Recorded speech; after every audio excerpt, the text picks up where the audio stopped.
Con el ritmo de vida tan acelerado que llevamos, constantemente vivimos situaciones de estrés, de miedo, de frustración y que, como bien dices, si no se canalizan o se atajan correctamente, pueden derivar en depresiones, ansiedades. ¿Cómo podemos prevenir y gestionar de manera saludable estos estados? Bueno, yo una de las cosas que más recomiendo a todo el mundo, a jóvenes, estudiantes, a más mayores, a gente adulta, estés donde estés, trabajes en lo que trabajes, es que tengas unas nociones básicas de cómo funcionas tú como ser individual y cómo funciona la mente humana y el organismo humano en general.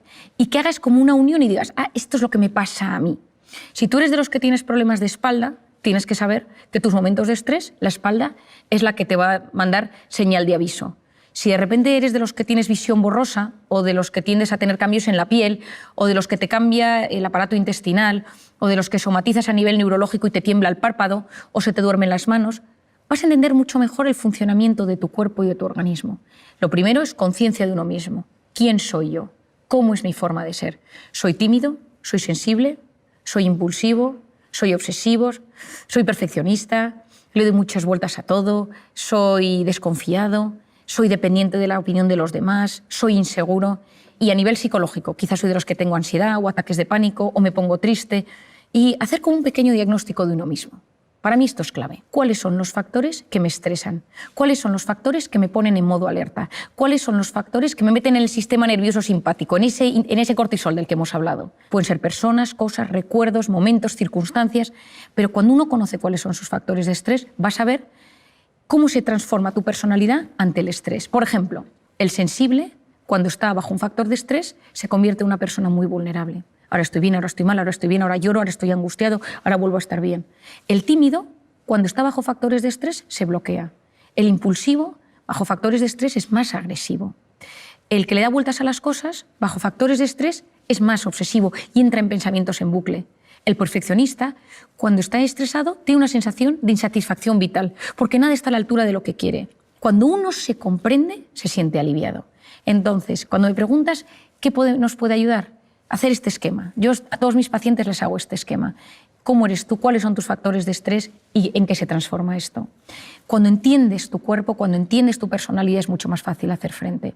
Lo segundo es vivir una vida lo más antiinflamatoria posible. Es decir, la gente va inflamada por la calle. Yo siempre digo que si tuviéramos un detector de inflamación, el detector se rompería, porque la gente, más que nunca, va con tanta incertidumbre, con tanto estrés, que hay un estado de inflamación latente en la sociedad. Yo creo que siempre digo, y te lo digo a ti también con cariño, aunque nos vaya a escuchar mucha gente, que hay que tener cuidado con la comida, pero tampoco sin obsesionarse. Pero comer con con conocimiento de lo que a uno le sienta bien y mal, conocer las cosas. Es verdad que hoy en día se ha demostrado que mucha alimentación inflama y altera el organismo y, por lo tanto, intentar comer lo mejor posible y tener que la comida mala sea la excepción y no la regla. Lo segundo es el hábito del sueño. Hoy en día es clave. Cuando uno duerme mal, la probabilidad de que todo se desbarajuste es altísima, porque durante el sueño reparamos nuestra mente, reparamos nuestro organismo, reparamos nuestro sistema inmunológico, nuestro hipocampo, zona de archivo de los recuerdos, se soluciona, es como que todo se va poniendo en orden. Y cuando uno no duerme, y hoy en día dormimos muy mal por la pantalla, por las preocupaciones, etc., esto nos altera. Y un par de ideas para dormir bien. Lo primero, evitar las cenas copiosas. Con el alcohol esto siempre va a hacer que durmamos peor. Lo segundo, cuidado con la pantalla. La luz de la pantalla transmite un tipo de luz que inhibe la correcta secreción de la melatonina, que es básica para dormir bien. Por lo tanto, cuidar ese sueño. El sueño va a ser un tema básico. Y luego, otra cosa que yo creo que puede ayudar en este mundo que llevamos es tener vías de escape sanas para esos momentos de estrés. El ejercicio básico, con el ejercicio desmembramos ese cortisol, casi que lo evaporamos del organismo. Cuidado con el ejercicio excesivo, que ahí te pones en modo alerta, pero yo hablo del ejercicio normal y saludable que todos conocemos. También recomiendo la educación de esa voz interior, es decir, cuidado, porque sabemos ya que esa voz interior va a tener un impacto en mi vida, entonces que mi voz interior sirva para apoyarme y no para hundirme, hacer un diagnóstico, cómo me trato yo. Lo tercero es las personas con las que me rodeo, cuidado, que a veces parte del problema es que vivo rodeado de personas que me meten en modo alerta. Cuarto, el ser humano no está diseñado para vivir en el sistema nervioso simpático constantemente. Un poquito me puede ayudar a de repente ser profundamente eficiente, profundamente efectivo, para llegar a las cosas de la mejor manera posible.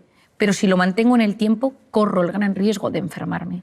Por eso lo importante es salir de vez en cuando de ese modo alerta, de ese sistema nervioso simpático, al parasimpático, al de la meditación, el de la relajación, el de la respiración, la conexión con uno mismo, conexión con los demás, conexión con lo grande, con la trascendencia, porque cuando soy capaz de desconectar del modo alerta para conectar con el modo relajación o con el modo parasimpático, recupero mi organismo, recupero mi mente, recupero mis habilidades, incluso recupero mi sistema inmunológico para volver a hacer frente a los desafíos que me van surgiendo en el día a día. Supongo que somos muchos los que tenemos una gran curiosidad por el funcionamiento del cerebro y a mí me gustaría que nos contaras alguno de sus procesos para entrenarlo y que nos ayude a mejorar nuestra calidad de vida.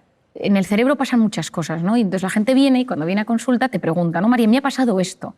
¿Por qué? ¿A qué se debe? ¿No? Y cuando se lo explicas, oye, hay una sensación de alivio, ¿no? Esto tiene un sentido, no es que me estoy volviendo loco, no es que mi cabeza o soy un tipo raro. Y entonces cuando a la gente le explicas que hay cosas que son, no digo que comunes, pero sí frecuentes o que tienen una explicación neurocientífica, te sientes mucho más aliviado.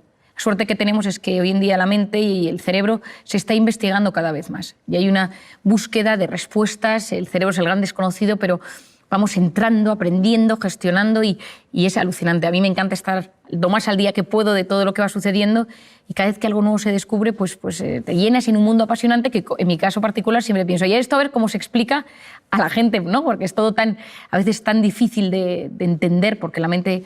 Pero bueno, yo te contaría cosas, ¿no? Pienso, por ejemplo, en el famoso secuestro de la amígdala, que muchas veces la gente me pregunta de qué se trata. El secuestro de la amígdala es una respuesta automática de la mente ante algo que sucede y tienes una reacción desproporcionada. Y es como que la amígdala en ese momento tiene una comunicación con el hipocampo, que es donde están los recuerdos. Y la amígdala es donde está la emoción, la ansiedad, la angustia, donde reaccionamos. Y ese canal de comunicación tiene que ser lo más sano posible. Entonces, si de repente hay un recuerdo que no se ha quedado bien archivado, si de repente vuelves a algo relacionado con ese recuerdo no bien archivado en tu hipocampo, la reacción en la amígdala va a ser fortísima.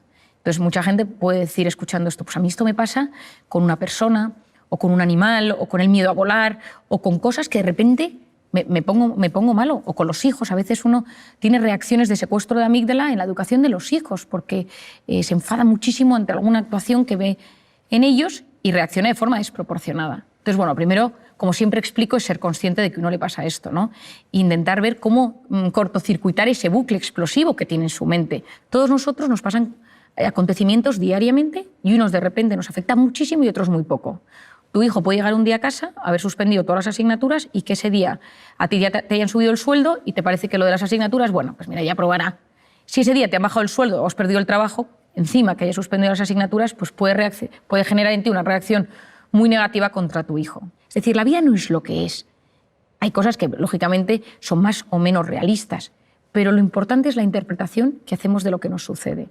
Y todos nosotros interpretamos la vida de una y otra manera dependiendo de una serie de factores. Lo voy a dividir en tres. El primero es el sistema de creencias. Todos nosotros tenemos unas ideas prefijadas sobre cómo debe ser la vida, cómo quiero que me traten, cómo quiero que se gobierne el mundo.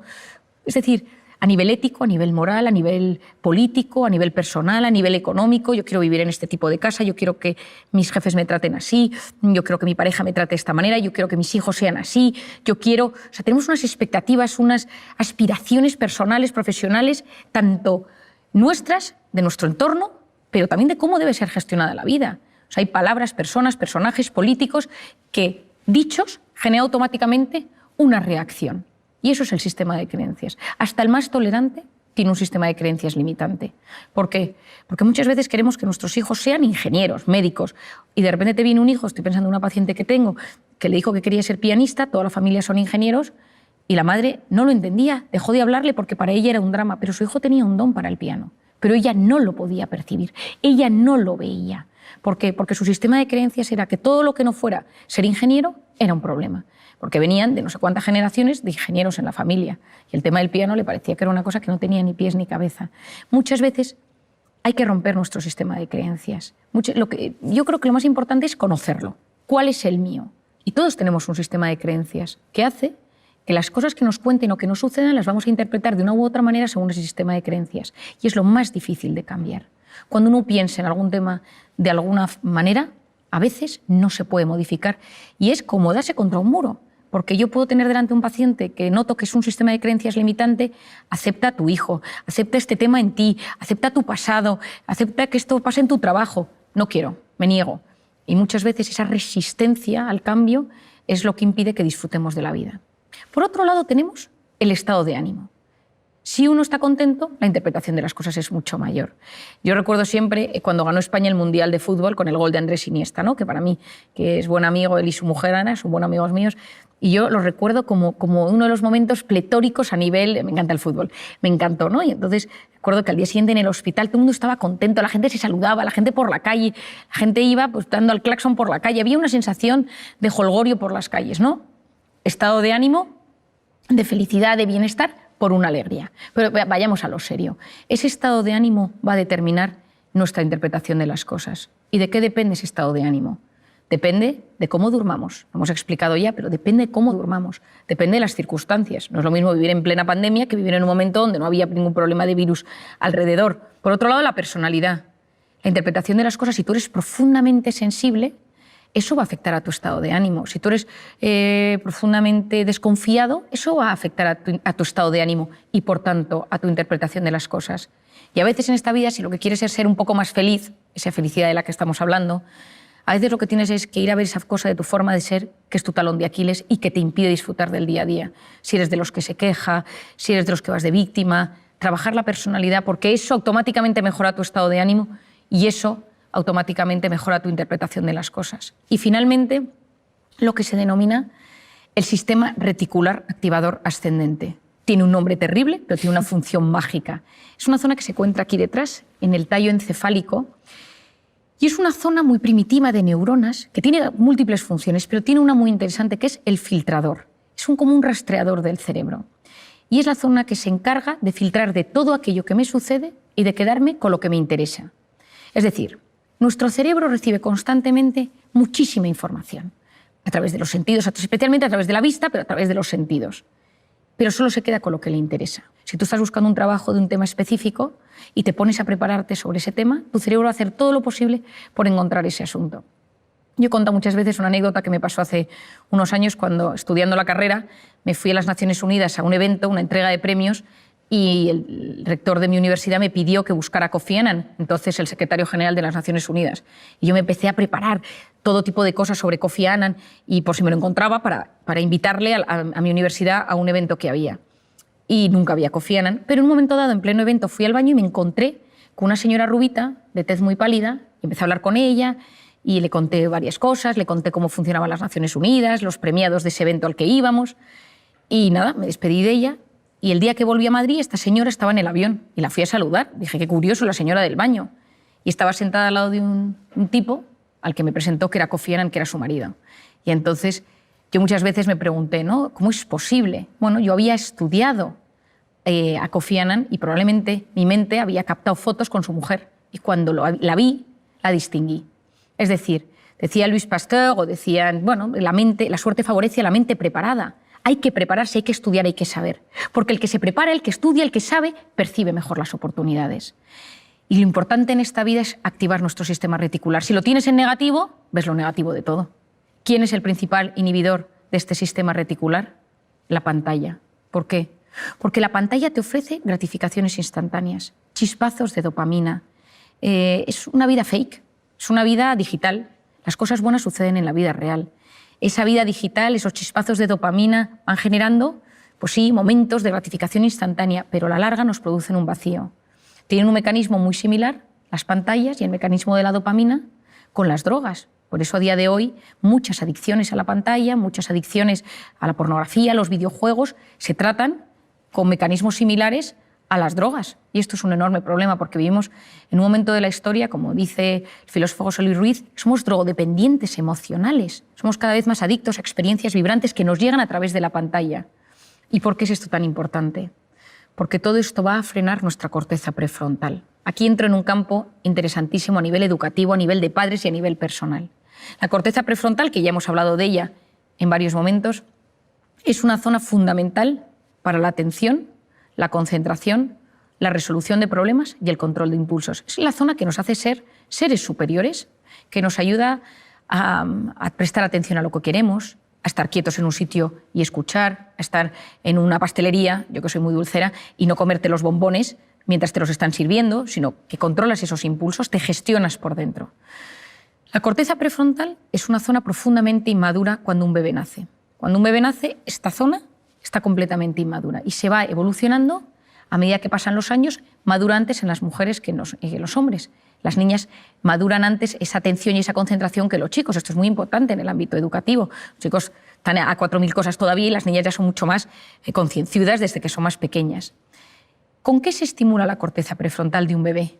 Con 3 cosas: luz, sonido y movimiento. ¿Quién no ha visto a su bebé que de repente ve pasar a su padre o ve una luz que se enciende o una musiquita y va girando la cabeza? ¿Qué es lo que queremos nosotros para ese niño? Que a medida que se vaya haciendo mayor, este niño también preste atención a objetos inmóviles, a un profesor que le habla, a un adulto que le habla, a un amigo que le está contando una historia, que esté quieto en la salita de espera del médico, que sea capaz de leer un libro quieto. Es decir, que esa corteza prefrontal vaya madurando y no solo se active la atención con la luz, con el sonido y con el movimiento, sino también pues de repente conecte con una puesta de sol, con un cuadro, con una música, etcétera, ¿no? Es decir, con cosas distintas. Pero si tú a ese niño le pones una pantalla desde que es muy pequeño, ¿qué es la pantalla? Luz, sonido y movimiento. Lo que sucede es que su atención se va a ver estimulada por una herramienta externa, que es ese dispositivo. Y el cerebro funciona con un mecanismo que se denomina use it or lose it. O lo usas o lo pierdes. Si nosotros utilizamos solamente Wikipedia para encontrar datos, lo que sucede es que nuestro hipocampo, zona de la memoria, cada vez va a funcionar peor. Si uno usa Google Maps o Waze para orientarse siempre, pues cada vez nos orientaremos peor. Cuanta menos actuación tenga nuestro cerebro per se, peor va a funcionar en esa herramienta estrictamente particular. Si nosotros conseguimos trabajar las cosas, prestar atención, fomentar nuestra orientación, fomentar nuestra memoria, vamos mejorando la neuroplasticidad cerebral. Es decir, estamos en un momento donde la neuroplasticidad cerebral, que es la capacidad de generar nuevas neuronas. Yo cuando estudié medicina, las neuronas que teníamos eran las que teníamos y no había forma de generar más. Hoy en día sabemos que la ilusión, tener ilusión en la vida, consigue que se produzca una migración de neuronas hasta el hipocampo, que es la zona del aprendizaje. Es decir, hoy sabemos que hay mecanismos para mejorar esas conexiones neuronales, que si potenciamos alguna zona de nuestro cerebro, esa zona va a funcionar cada vez mejor. Pues en el tema de la atención, yo creo que a día de hoy, que nos encontramos en un momento de la historia donde hay una crisis de la atención, la gente no sabe prestar atención, por muchos factores, porque vivimos hiperestimulados, porque no nos da tiempo, porque es una cosa y otra cosa y otra cosa, porque te tomas un caramelo y ese caramelo tiene 4 sabores distintos, vas a un sitio y pasan 74 cosas, entonces no conectas sensorialmente con algo puntual, sino que todo son múltiples emociones y sensaciones, y todo ello con la pantalla de por medio. Esa pantalla que lo que me va haciendo es que la corteza prefrontal cada vez me funciona peor, porque está diseñado para aliviar. Pero lo que le estás enseñando a tu cerebro es no sabes gestionar el aburrimiento, que es la cuna del asombro y de la creatividad, y no sabes gestionar el estrés, que es lo que va a determinar tu calidad de vida. Una persona con voluntad llega más lejos que una persona inteligente, y la voluntad se encuentra en la corteza prefrontal. Entonces, ¿qué recomiendo yo para fortalecer la corteza prefrontal? La voluntad es la capacidad de posponer la recompensa. Y hoy en día estamos en un momento donde lo quiero todo y ahora, y quiero sentir ahora, y quiero la gratificación instantánea ahora. Es decir, en vez de que yo lo quiero todo ahora, comida, lo que necesito, yo fortalezco mi voluntad poniéndome pequeños retos. Esta semana no como esto. Esta semana no voy a ver esta serie, solo voy a ver un capítulo, no voy a comprarme nada aquí, no me voy a meter más que tantos minutos en Instagram. Es decir, me voy educando mi corteza prefrontal, voy educando mi voluntad y soy capaz de llegar mucho más lejos en la vida. ¿Y eso qué me va a ayudar? Uno, que cuando me aburro y dejo que mi mente se vaya y que vaya y venga y tal, ningún gran descubridor llegó a sus resultados y a sus conclusiones en un momento frenético, nunca. Uno estaba bajo un árbol y vio caer una manzana, el otro paseaba por los jardines de Atenas, otro... Es decir, en un momento de paseo, de parasimpático, de relax, de repente, clink, salió una idea. En un momento de estrés frenético, no llegas a los grandes temas de la vida. Vas de forma superficial y no profundizas.